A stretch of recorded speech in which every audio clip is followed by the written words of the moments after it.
Alors, rebonjour les amateurs de couteaux, ici c'est Jean qui vous retrouve pour une nouvelle vidéo de duel pour la chaîne du Maître des couteaux. Alors, cette semaine, on a un duel de Spyderco, parmi des Spyderco qu'on pourrait dire haut de gamme. C'est deux couteaux qui sont faits à leur usine de Taichung, Taïwan.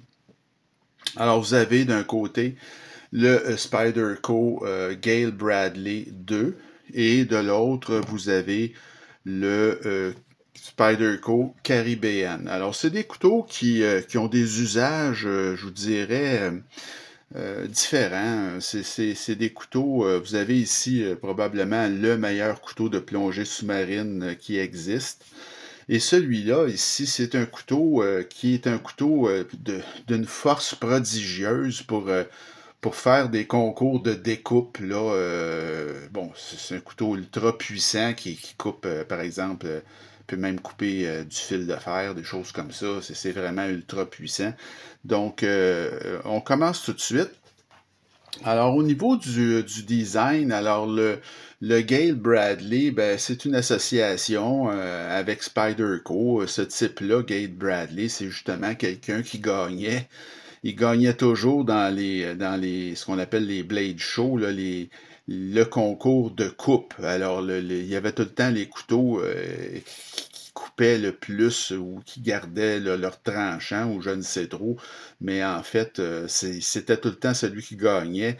Donc, Spyderco l'ont approché pour faire un couteau avec eux. Il a fait, dans un premier temps, un couteau qui s'appelait le Gale Bradley 1. Et ça, c'est la deuxième version améliorée, en tout cas. Bref, c'est très joli, hein? On a beaucoup qui disent que c'est comme un PM2, si vous voulez, en tuxedo. Là, je suis pas tout à fait d'accord avec ça, mais en fait, ça a un très beau look. Et on reconnaît que c'est un Spyderco tout de suite, mais en même temps, c'est très, très élégant. Alors, très réussi pour le look du Gate Bradley 2. Pour ce qui est du Spyderco Caribbean, ben ça, c'est un design de Sal Glesser, là, le propriétaire de Spyderco. Et c'est fait à Taïwan, comme je vous dis. C'est vraiment un couteau qui a comme but d'être absolument anti-corrosion, là. Donc, complètement inoxydable, ce couteau-là. Impossible de faire rouiller ce couteau-là. C'est fait pour aller sous l'eau de mer, imaginez. Donc, c'est très puissant comme couteau. Puis, c'est un couteau de plongée absolument phénoménal.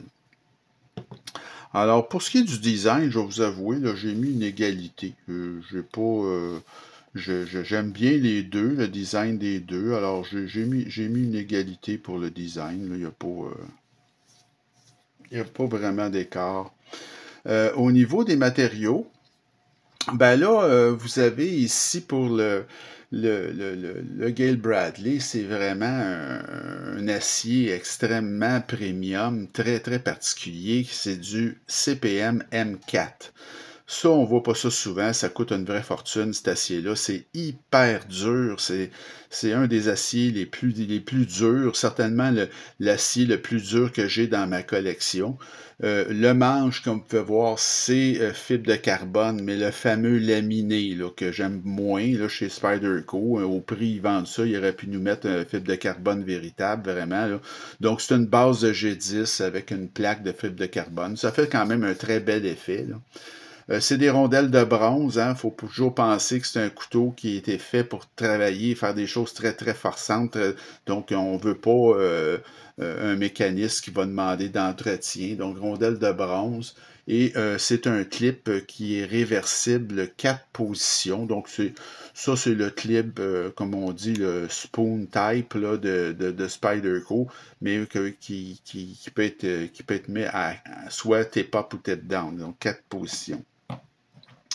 Au niveau des matériaux du Caribbean, ben là aussi c'est très spécifique. Là aussi un acier ultra premium du LC200N. Alors ça c'est l'acier le plus anticorrosif ou le plus inoxydable qui existe. Le manche G10, comme vous pouvez voir, il est très particulier. Hein? C'est pour qu'il soit voyant sous l'eau, donc ça a été pensé là. lui, il y a le compression lock, contrairement à l'autre qui est un verrouillage de doublure, j'ai oublié de vous le dire, là. Rondelle de bronze, lui aussi, pour pas avoir de problème de rouille toujours. Et lui, le clip est réversible, mais en 2 positions et non pas en 4. Donc, c'est toujours le fameux clip là, spoon type là, de Spyderco. Donc, au niveau des matériaux, là aussi, hein, ça se ressemble beaucoup. Là, c'est pas pareil, mais disons qu'au niveau de la qualité, des aciers ultra premium pour les deux, pour des fonctions différentes. Mais comme je vous dis, là, au niveau du Gale Bradley, c'est un verrouillage de doublure et non pas le verrouillage de compression lock.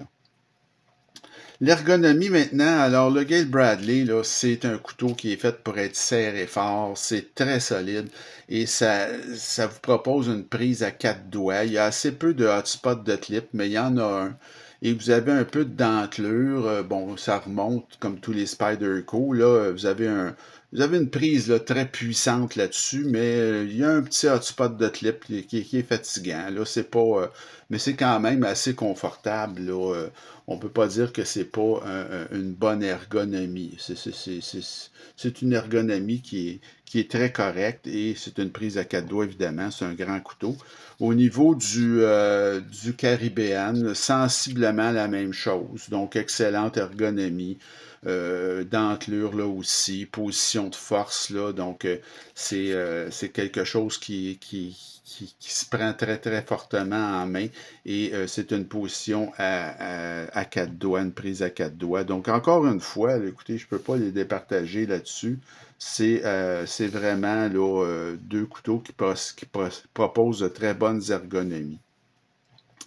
Au niveau de l'action maintenant. Alors là, l'action du Gale Bradley, comme vous pouvez voir, c'est, comme je vous l'ai dit, un verrouillage de doublure. Et c'est pas fall shot, là. Moi, le mien, c'est sûr, je m'en sers pas.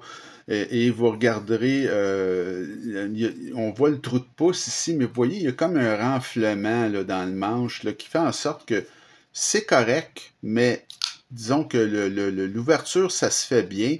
Pour ce qui est de la fermeture, là, c'est laborieux. Il a fallu que je fasse un petit travail de meulage parce que l'accès à la barre était vraiment raté. C'était très difficile de désengager ce couteau-là.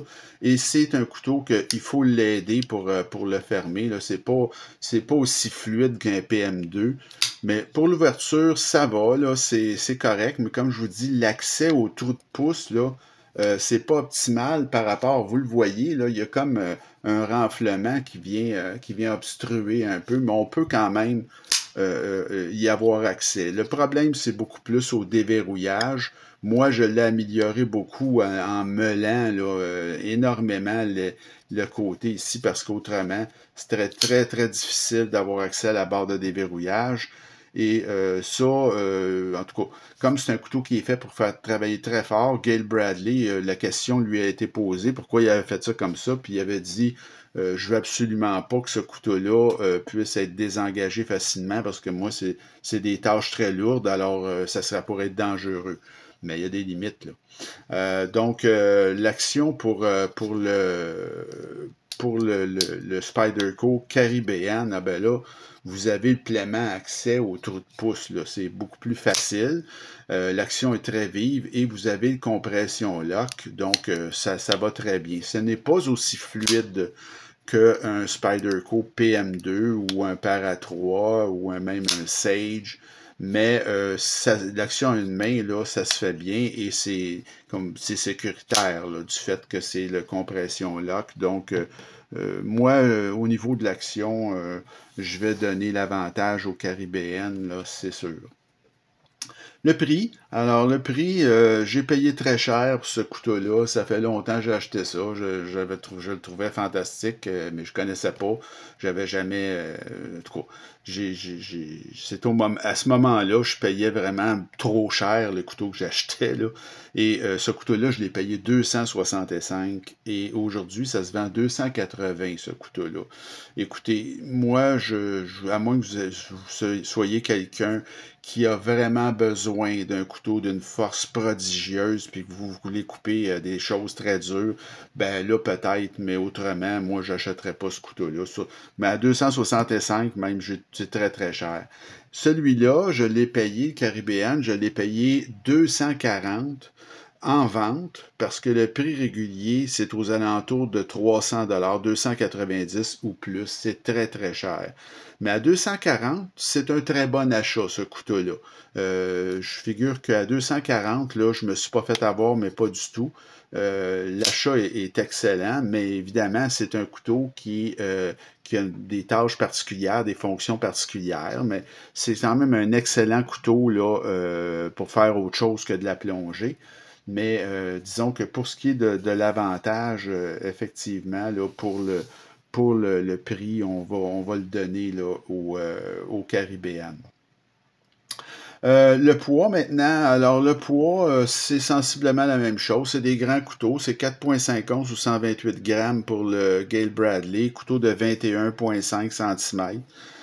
Ce qui est correct, là, c'est pas phénoménal, mais c'est acceptable. Et 4,2 onces ou 119 grammes pour le Caribbean à 21,7 cm. Donc, c'est très, très proche. J'ai pas mis de gagnant à ce niveau-là. Caribbean me semble un peu mieux, mais bon, disons que on va mettre une égalité. La valeur, ce couteau-là ici, la valeur, elle est très bonne parce que c'est toujours en vente. C'est un couteau d'une puissance et d'une qualité de fabrication remarquable.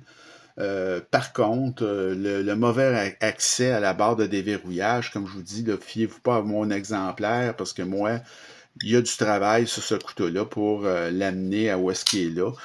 Autrement, là, vous étiez obligé de mettre le pouce comme ça. C'était très désagréable, cet aspect-là de ce couteau-là, mais on ne peut pas dire que ça n'a pas une bonne valeur. Et c'est un couteau qui va vous durer la vie. Là. Ça, c'est absolument indestructible, ce couteau-là.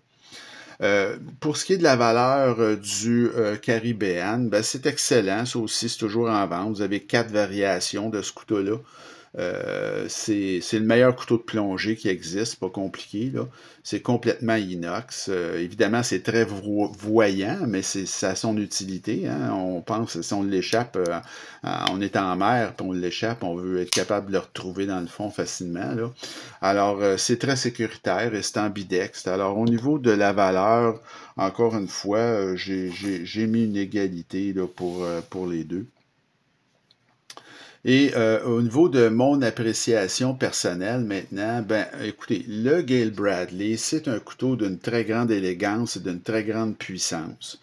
Ce sont ces deux caractéristiques principales. Évidemment, c'est un acier ultra premium, le M4, un des plus durs qui existent. C'est très difficile à aiguiser. Peut-être vous n'aurez jamais à le faire, mais si vous avez à le faire, probablement vous allez devoir aller chez quelqu'un qui est équipé en conséquence. Et il y a toujours le fameux problème, là, comme je vous dis, qui est le problème là, du mécanisme, l'accès à la barre de déverrouillage. À l'évaluation, ce couteau-là avait coté 8,4 sur 10.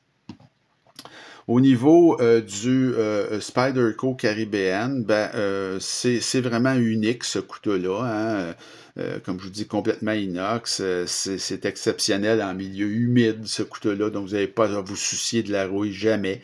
C'est un couteau qui a une grande force aussi, c'est très puissant. Et vous avez un acier qui est ultra premium là-dessus aussi.